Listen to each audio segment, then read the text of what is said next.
Welcome back, everybody.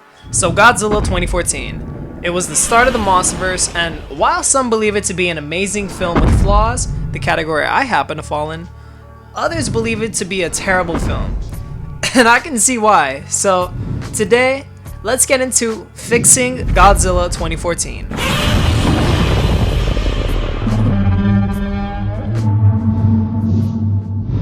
The weaknesses.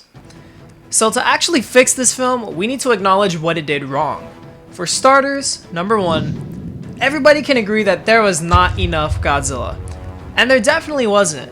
Not only was there not enough of him, but he wasn't even the main focus of the film. Personally, I find that he has little to no characterization. I also think that they should have kept his atomic origins and how he was created by the bomb in 1945. It really makes him feel like a neutral, slightly antagonistic force and less of a good guy. Him being a mutated abomination and the first of his kind would make for a far more interesting characterization than the boring alpha predator who only thinks about territory and nothing else route that they went with. And I also would slightly change the design up. Now, I've talked about it way too often on this channel, so if you would like to see my perfect dream Godzilla design, go ahead and click the video in the description. It'll take you straight to the design part. Okay, so not enough Godzilla. Cool. Another weakness the film has is, number two, horribly boring characters, and that Bryan Cranston dies too early. Yeah, not much to say here, the characters are definitely weak and they need some spice to them in order to actually be interesting. After watching a few Godzilla flicks, you'll find that the characters are a main weakness of the franchise. And Goji films definitely have some weak characters, so let's see how we would change that. So characteristically, they lack depth and emotion. Alright. Number three, the cutaways. It cut away from Godzilla way too often. It just teased the audience too much. I definitely understand why they did this, and to be fair, it did work for a lot of people, but not for many. Don't worry, I concur. Thus, we'll find a middle ground to not overdose on Godzilla, but just get enough of him so that we want more. That way the Monsterverse has a higher likelihood of succeeding. So no cutaways. Number four, the image. Now, the visuals of Godzilla 2014 are absolutely amazing. I highly admire the CGI in this film. That's not the issue. The issue is that the image is way too damn dark. I mean, you can't see anything unless you brine it yourself. And you can do that with VLC Media Player, but for the most part, it's really hard for a lot of people. Now, I heard that the Blu-ray 3D release has the brightened image, but I've yet to see any of that. But the color palette seems to be weak as hell. Now, I know they're going for the more grounded, desaturated, apocalyptic take, and that's completely fine. I would have just made some of the highlights more saturated, give it a bit more vibrance, but don't go overboard to the point where it's ugly like King of the Monsters did. Number five, the Mutos. Okay, so this probably isn't a problem to most, but I really found the Mutos to be absolutely bland. Now, I would have made them way cooler in design, make them look more threatening and overall unique compared to Godzilla and the other Godzilla monsters. I do like the idea of Godzilla being able to handle each creature one-on-one, but when it's a 2v1, he has to change up his strategy. So just figure I throw that in there. Number six, the story. It's boring. Much like the characters and Godzilla himself, the story is really boring. It drags, it moves slowly. It should find a middle ground between this film and King of the Monsters.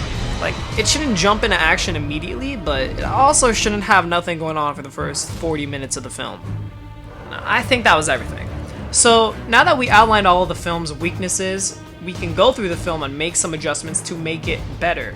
Now the goal is to try and keep it as intact as possible. While I personally don't like military plots in films just because of how boring they can always be, I tend to go with characters that are more personal. So, in order to understand this, think less Monsterverse military archetype characters and more King Kong 2005, The Amazing Spider-Man, Heisei Gamera trilogy as characters. Basically, people who actually feel real and believable. But hey, that's just my preference. Now, you guys better not try to take any of these ideas either, man. Nah, I'm just kidding. This is a story that is going to appear in some shape or form in my future Godzilla and King Kong series. But for now, we're just going to speculate for fun. Like I said, we're going to try to do our best to keep the film's plot intact, so Without further ado, let's get right into it. So the film opens up relatively nicely. It's clear that the humans are trying to kill Godzilla, but I feel like since we want to stay close to Godzilla's nuclear origins of being born from the nuke rather than it being meant to kill him, we can make an easy change of removing that Kill Godzilla sticker. So have the bomb be detonated and then have a couple of shots showing a day and night cycle of the aftermath. We would get glimpses of glowing in the water as smoke rises from it. And then this massive beast starts to rise, and then we cut to the title. So that way, not much changed other than Godzilla being born from these nuclear tests rather than him having been pre-existing only to try and be killed with the bombs. And remember, it's always good to show, not tell. It would be cool if there could be talks of an island nearly disappearing, and when Monarch goes to investigate, they find Godzilla's footprints. Monarch did what Monarch always does, cover up his existence. Fast forward and we get to see Serizawa holding onto his father's pocket watch. Now, I like how the film sets this up. We'll come back to it later, just keep it in mind. So, we're in the Philippines. Instead of it being a mining area collapsing, it would be interesting if it was an oil area. You know, a company digging for oil just must have dug deep enough to awaken the female Muto.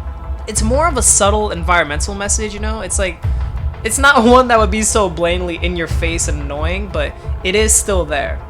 So, the female awakened and Serizawa arrives via Monarch helicopter and goes with the man down into the mine, or into the deep cavern area. Inside, they come across skeletons of a massive titan. Not Dagon, because remember, Godzilla is the first of his kind, but just some other titan. You know, maybe an adult Rodan or something, subtly setting up a sequel. After this, I would stick with what happens so far in the film. Joe Brody is so into his work and his job that he forgets to pay attention to his family. It's Ford's birthday and Joe forgets, and his mother lovingly reminds him that it is their son's birthday. So let's go forward a little bit to the nuclear power plant attack scene. Originally, the Mutos did this, but we're gonna change it to Godzilla, who obliterates this plant in order to feed off the energy, or the nuclear radioactivity. Now, he would be obscured by smoke and debris for the most part, but you would see glimpses of his spines and his tail, maybe even hear his roar before a loud explosion takes place. You know, it's all very tragic. Joe just lost his wife, Ford lost his mother and didn't even get to say goodbye, and now Joe loses his friends and even his job.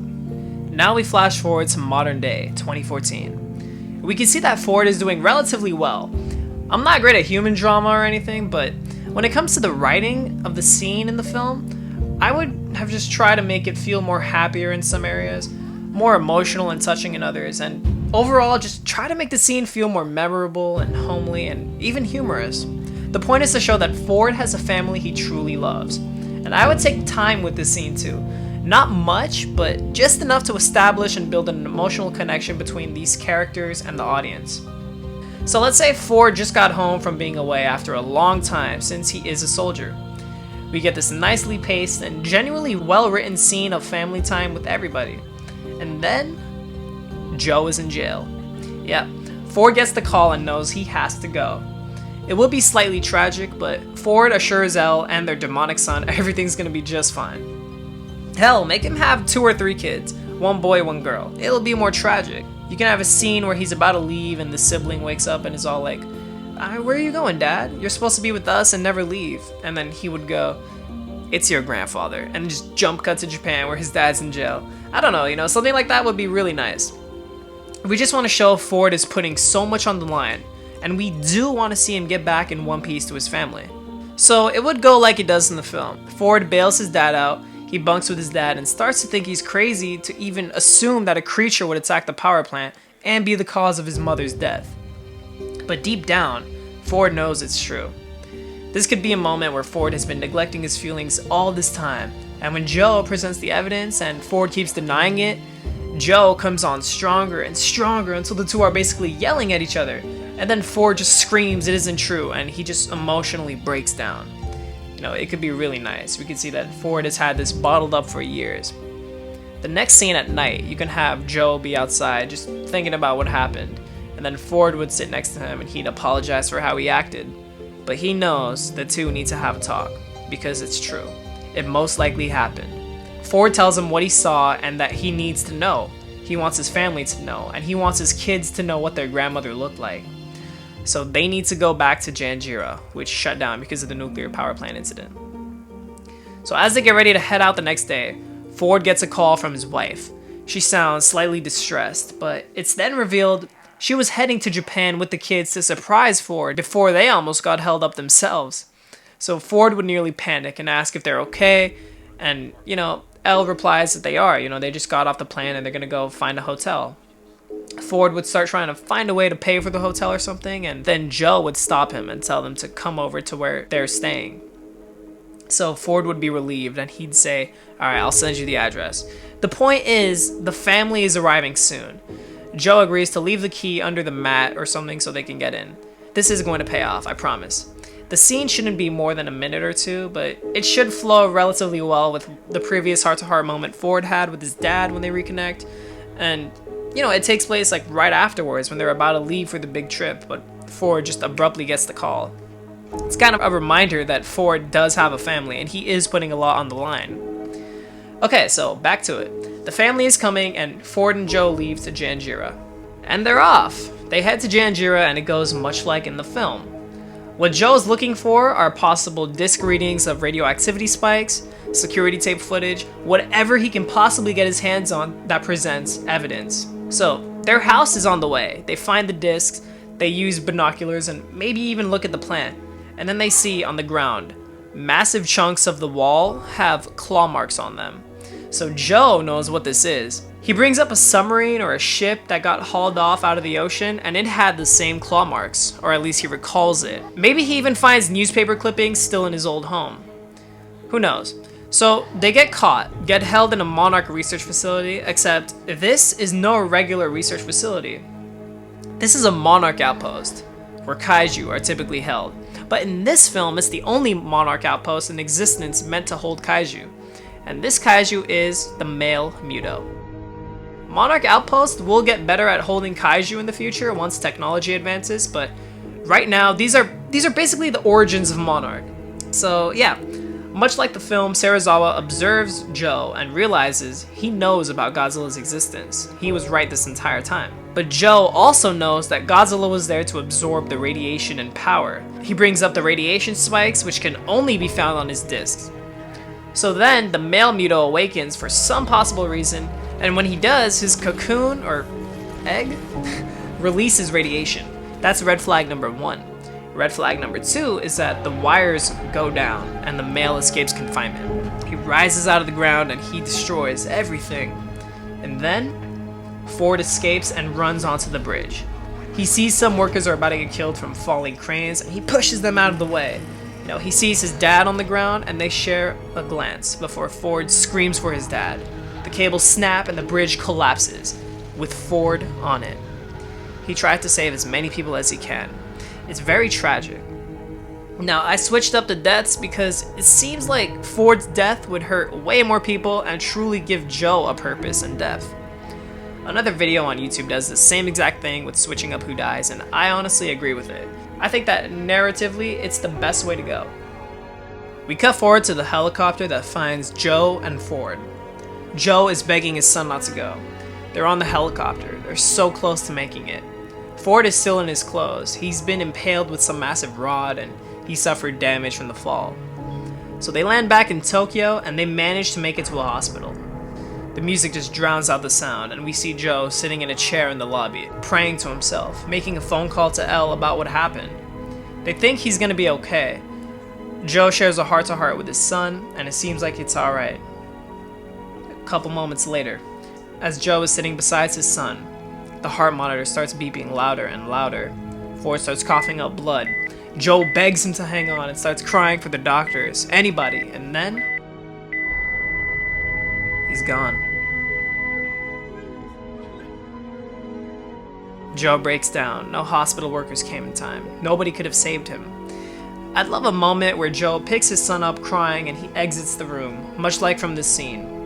It's a slow motion shot, zooming out. The frame would be filled by balloons as doors start opening. Elle and her children are both here. We get to see their faces change from happiness to sadness in an instant. We cut back to the shot of everybody in the hospital as Joe just stands with his son in his arms, crying. Hospital workers rushing behind him in slow motion. We hold on to this shot for a couple more seconds and just really let the shot and music swell together. And then we fade to his grave. Everyone slowly walks away before we get just Joe. He falls to his knees and he just stays there, emotionally broken. No parent should ever have to see their child die. So now we enter Act 2. We would cut to Joe in his house. It's empty. Elle and the kids went back to San Francisco. Joe enters his room where he kept all his research. He rips posters off the wall and he's done with his research now. He got what he wanted, but at what cost? And then the door rings. Joe opens it to see Serizawa. Serizawa sees the research and apologizes about what happened. It would be cool to see Joe get set off by something Serizawa says, like Ford was a good man, and Joe just pounces on Serizawa. He's holding him up against the wall, talking about how he didn't even know Ford. They were detained and he died because of it. He died saving people. This would be really cool because eventually these two characters will be the most beloved of the Monsterverse. But for now, they're at odds. Sound familiar? So Serizawa apologizes and tries to convince Joe to come with him to Monarch and help figure out how to stop Godzilla and the Mutos. But Joe tells him that all he cares about right now is the only family he has left. He's going to protect them at all costs. Serizawa can go get somebody else and figure his own shit out. But what Serizawa says next gets Joe on board. He goes up close to him and he tells him, "This is how you protect them." So where are we now? We cut to a helicopter that goes to the aircraft carrier in Hawaii. Instead of Ford, from now on it's Joe. So together they all research Godzilla and the Mutos.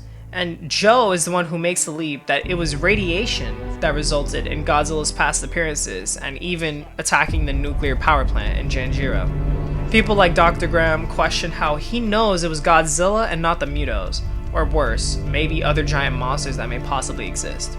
Joe brings up the SS Lawton with claw marks on the side of it, as well as photos of the nuclear power plant wall debris that had the same claw marks, the radiation spikes, and now security footage showing Godzilla's feet in some angles and his legs in other angles. And Joe asks, "Does that look like a Muto to you?" Cut to Sergeant Stans and his crew rushing about a nuclear submarine getting lost. Traces of it lead to a spot where the male Muto currently is. Joe finds out about this and goes crazy, saying that do they have any idea what's about to happen? He runs up to the front deck, Serizawa follows behind him, and they look at the tides of the ocean. They see the coast going back further and further. Joe gives Serizawa the look, and Serizawa knows he's here. So then later it goes much like the actual film. We find out Godzilla arose due to the nuke the sub was carrying, as its traces lead to the Muto. Now Godzilla doesn't have animal instinct of sensing presence as of right now, considering he isn't a natural creature, but the Mutos are. So much like in the film, we see shots of people firing their guns at this massive Godzilla who covers most of the frame. We hear roars of anger before he actively swats at a building, destroying the top part of it and killing his attackers. So the two creatures meet up just like in the actual film. We get that big moment and suddenly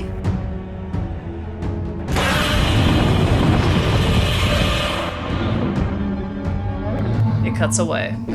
I'm just kidding. Come on, guys. You think I'd actually do that to you? We get our first big battle between the male Muto and Godzilla. It would be a couple minutes, still short enough to want us begging for more, but enough to not spoil us completely. Our massive battle is over and the male retreats. Godzilla decides to give chase. Now I know we didn't cut away from the main first battle, but I am gonna cut away from the video since it's a bit longer than I was expecting. So let me know what you guys think of the story so far, and I will see you all in the next one. Bye bye.